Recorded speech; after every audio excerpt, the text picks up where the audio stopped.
So here I am in a very empty kitchen. The removal men have been. We're moving tomorrow to a new house with a slightly bigger kitchen.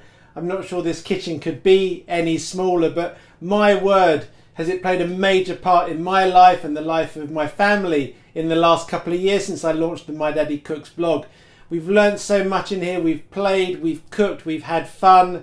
Just think of all the adventures that I've had with Archie in this very kitchen, and hopefully, in fact I'm sure, those adventures will carry on in our new house too. Not forgetting as well, Matilda's now, well, 9.5 months old.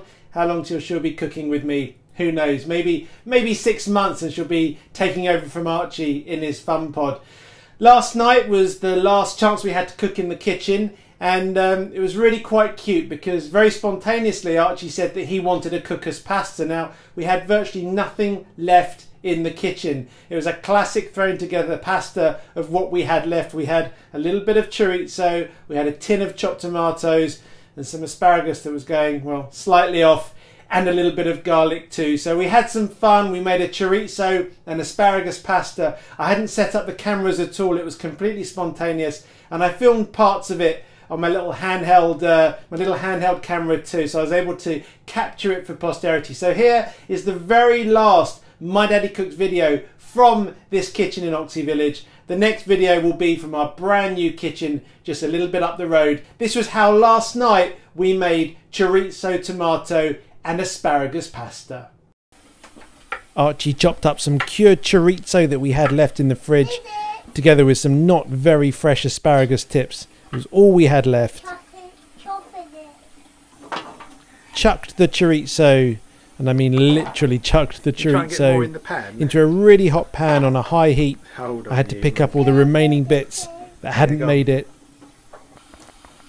And then chopped up some plum tomatoes. We didn't even have chopped tomatoes, so we had to chop up these plum tomatoes, a job that Archie clearly relished and enjoyed. After adding some sliced garlic to a now crispy chorizo, it was time to add the chopped tomatoes.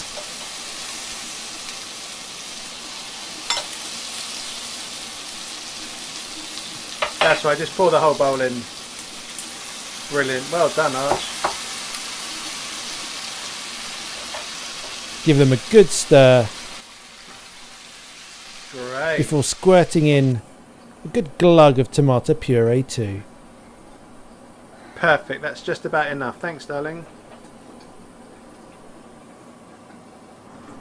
We left that simmer for about 15 minutes before adding in some dried herbs. These were herbes de Provence. Perfect. Followed by the asparagus, and just let it cook for a further 5 minutes so the sauce thickened and became really rich. All that remained was to season it with salt and pepper, stir it in to the spaghetti that I'd cooked, leave it sit for a couple of minutes so the sauce really covered the pasta beautifully, and serve it immediately.